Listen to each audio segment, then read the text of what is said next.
काही काही माणसं वैतागातून संसारातून बाहेर पडतात. एक सांगू का, बळजुबरीने घडतो तो वैताग. काही काही माणसं बायकोचं जमत नाही, मग म्हणून तुम्ही बायको सोडली. जमतच नाही, सोडली का?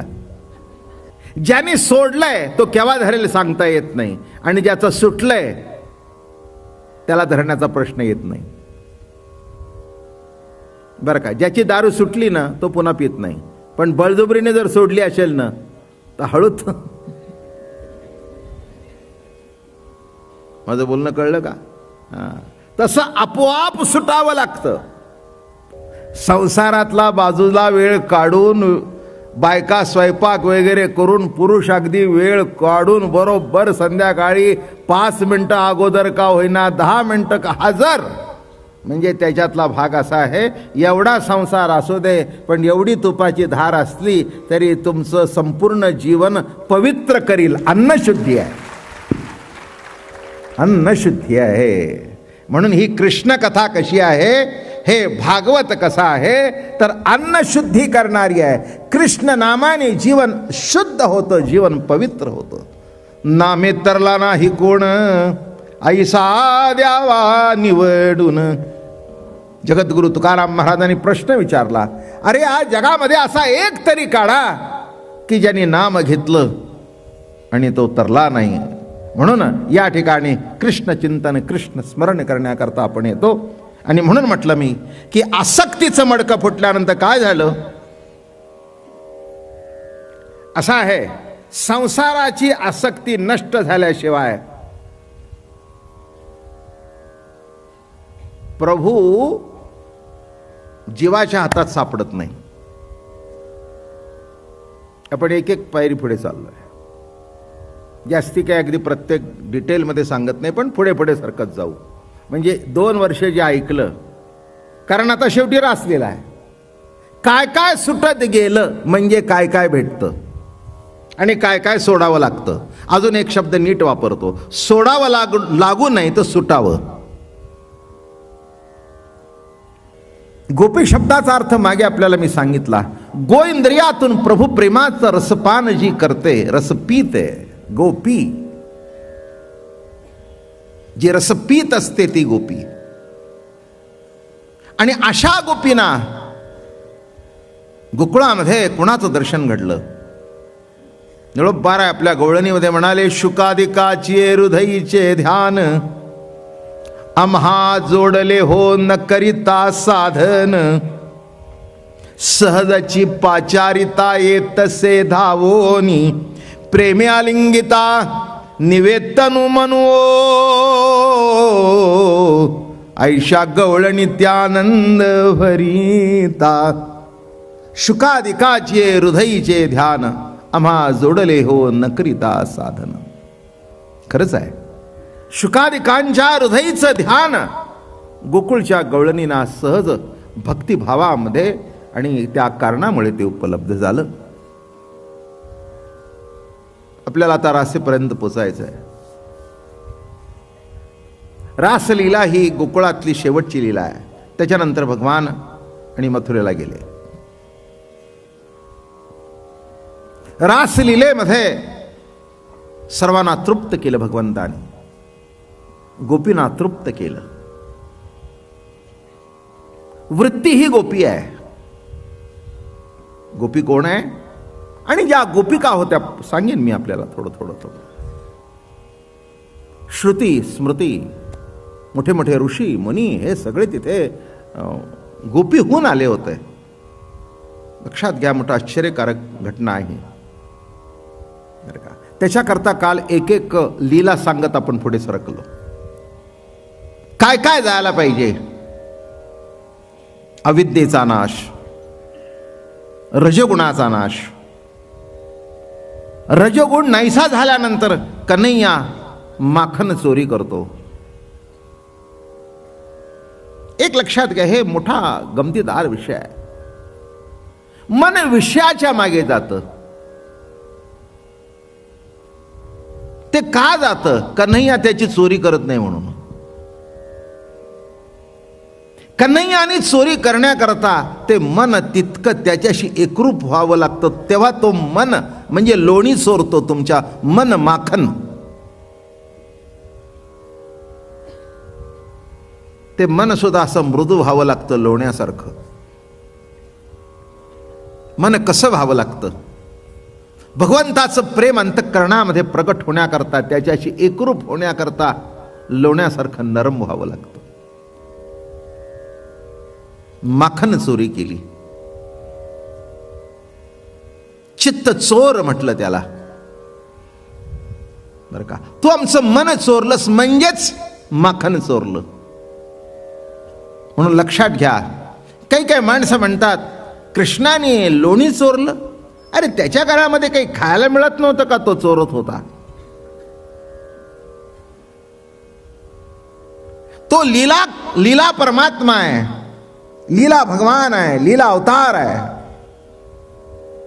जन्म जन्मांतरापासून ज्यांनी तपश्चर्या केली, याचे भेटी लागे वृत्ती उपवास, सेविली गंगेची तटाके उदास, त्याची आ सुकृतासी आजी आली नेणो घोष हो. पण श्रद्धा तितकी निर्मळ, यमुनेच्या पाण्यासारखी निर्मळ, गंगेच्या पाण्यासारखी पवित्र श्रेष्ठतम असावी लागते. आणि ती श्रद्धा जेव्हा प्रवाहित होते तेव्हा त्या श्रद्धेच्या काठावरच एक दिवस सगुण कृष्ण परमात्म्याचं दर्शन होतं. दर्शन कुणाला होतं? ज्यांचे हांडे रिकामे झालेले आहेत आणि भरून आणण्याकरता यमुनेच्या काठी जातात त्यांना.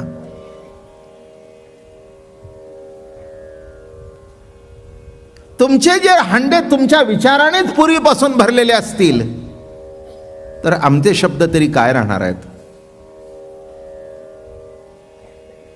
नाही का?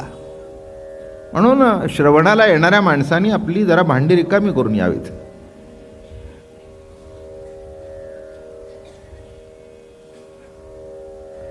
असं घडलं, एकदा एक चिनी साधू होते, मोठे मोठे सत्पुरुष होते, आणि त्यांच्याकडे एक तरुण गेला, साधक गेला. हा प्रश्न विचारतोय, तो प्रश्न विचारतोय, तो प्रश्न विचारतोय, तो प्रश्न विचारतोय. ते म्हणाले, महाराज जरा आमच्या प्रश्नाची उत्तर द्या. ते म्हणाले, बाबा मी आहे म्हातारा, जरा चहा कर, मला जरा मदत कर. त्यांनी चहा केला. तूही घे, मलाही दे. थांब म्हणाले, मी तुला चहा देतो. तू आता केलास, मी देतो तुला. अशी कप्पशी ठेवली आणि त्याने ओतायला सुरुवात केली. ओतायला सुरुवात केल्याबरोबर अर्धा कप झाला, पाऊण कप झाला, पूर्ण कप झाला. बशीमध्ये चहा सांडू लागला आणि शेवटी त्या टेबलावरून खाली सांडू लागला. तो म्हणला, महाराज महाराज महाराज महाराज. तो चहा सांडतोय. नाही म्हणले, तुझ्या प्रश्नाला उत्तर देतोय. तुझंच एवढं पूर्वी भरलेलं आहे, जे भरलेलं आहे ते खाली सांडतंय, माझं केव्हा शिरणार? सर्व संतांनी कृष्ण भगवंताचे अलौकिक चरित्राचे गुणगान केले. माऊली काय, नाथ काय, नामदेव महाराज काय, तुकाराम महाराज काय, सर्व संत.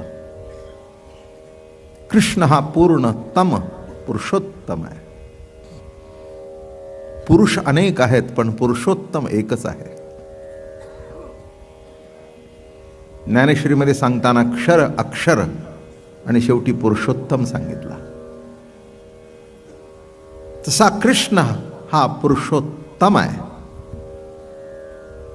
आणि त्या पुरुषोत्तमाचं सगुण साकार दर्शन घडण्याकरता युगन युगम ऋषी मुनी तपश्चर्या करत आले. तपश्चर्या केल्यानंतर जीवनात काहीतरी आश्चर्य घडतं. सोपं नाही आहे परमार्थ. परमार्थ नव्हे लेकुराच्या गोष्टी असं म्हटलंय. हे सत्य आहे, काही चुकीचं वाक्य नाही आहे. पण परिपूर्णतेने अंतःकरणामध्ये जर श्रद्धा असेल तर मला वाटतं सामान्यातल्या सामान्य गोपीला सुद्धा कृष्ण दर्शन घडलं. जन्मजन्मांतरापासून कृष्ण परमात्म्याचं दर्शन घडावं म्हणून त्याची उपासना करत होते. आणि त्या उपासनेची फलश्रुती म्हणजे कृष्ण भगवंताचा अवतार. आणि म्हणून असं सांगतात, माखन चोरलं नाही का, तुमचं हृदय सुद्धा मृदू मधुर व्हावं लागतं. देवाची पावलं उठण्याकरता हे बघा, मार्बल जरी असला तरी पावलं उमटत नाहीत. जिथे मृदू मधुर हृदय असतं तिथे पावलं उमटतात. तुम्ही म्हणाल हा मार्बल आम्ही 200 रुपये स्क्वेअर फूटचा आहे, नाही नाही नाही उमटत, नाही उमटत, नाही उमटत. काय तसं तुम्ही म्हणाल मी इतका शिकलेलो आहे, तुम्ही म्हणाल 4 वेद शास्त्र मार्बल आहे, 18 पुराण ग्रनाइट आहे उत्तम, नाही पावलं उमटत. कारण कठीण आहे. हृदय कसं लागतं, मृदू मधुर. काय अंतःकरण कसं लागतं, मुलायम लागतं, मृदू मधुर लागतं. तसं कृष्ण भक्ती करून उपासना करून गोपिकांचं अंतःकरण असं मृदू मधुर झालं होतं. आणि म्हणून त्याची चोरी केली.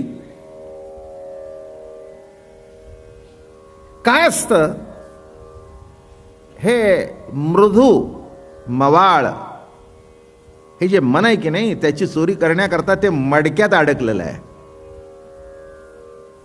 पण एक गंमत अशी आहे,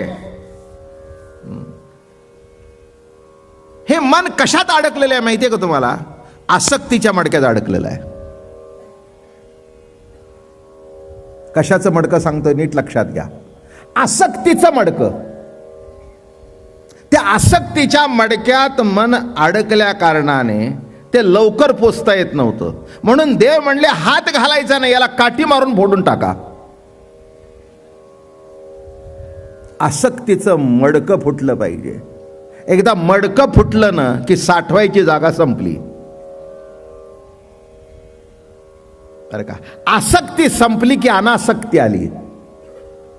आणि अजून सांगतो, आसक्ती संपली की विषयांची सक्ती संपली. गोड शब्द प्रयोग आहे. आसक्ती संपली की विषयांची सक्ती संपली. आसक्ती आहे म्हणून सक्ती आहे. धन पाहिजे, दौलत पाहिजे, नाव पाहिजे, लौकिक पाहिजे, विषय पाहिजे. काय आसक्ती आहे? आसक्ती तुमच्यावर सक्ती करते. आणि सक्ती केल्यानंतर मग एकदा धनाची सक्ती करू लागलं मन, आसक्ती करू लागली म्हणजे ते वाटेलच्या पद्धतीने कमवतं, संपतं एक दिवस. आपण काही वेळेला असं पेपरमध्ये वाचतो की लक्षाधीशाची मुलं चोरी करतात. म्हणजे हेही असं आश्चर्यच आहे की लक्षाधीशाचा मुलं चोरी का करतात? नाही, आसक्ती. आणि ती आसक्ती त्यांना सक्ती करते. मग त्यांचं मन त्यांच्या ताब्यात राहत नाही आणि मग वाटेल ते करतात आणि एक दिवस नको ते घडून जातो. तसं इथे काय केलं भगवंतानी? आसक्तीचं मडकं फोडून टाकलं. संसाराची आसक्ती असू नये असं मी म्हणत नाही, पण जेवढी असायला पाहिजे तेवढी असली तर बरी. वाजवीपेक्षा जास्ती त्रास होते. जेवणामध्ये शेवटी आपल्याला तूप वाढतात. अत्यंत उत्कृष्ट म्हणजे तूप, म्हणून शेवटी वाढायचं. मराठीमध्ये एक शब्द वापरला जातो, अन्नशुद्धी. तूप म्हणजे काय आहे? खेड्यामध्ये अपभ्रंश झालेला शब्द आहे अनसूट. अपभ्रंश काय झाला? अनसूट. म्हणजे अनसूट वाढलं का? म्हणजे एकदा अनसूट वाढलं की आता सूट. म्हणजे जेवायला आता मोकळा सुटला. हा ना? काय पण खरा शब्द त्याचा असा आहे अन्न शुद्धी. अहो सुरुवात करा ना. आमच्या गुरुजींना विचार, ते म्हणतील अहो तूप वाढा ना. तूप वाढा. तूप वाढलं की पार्वती मध्ये हर हर. पण तूप पाहिजे, अन्न शुद्धी आहे, पवित्र आहे, ते घातल्याशिवाय जमत. तसं काही काही गोष्टीमध्ये नीट लक्षात ठेवा. आता जेवण एवढं, पण तूप एवढं, एवढंच, जास्ती काही घालायचं नसतं, काही पेलाभर ओतायचं नाही. भाताच्या मुदी बरोबर तुपाच्या गोळाची मूठ ठेवायची नसते, बिघडून जाईल.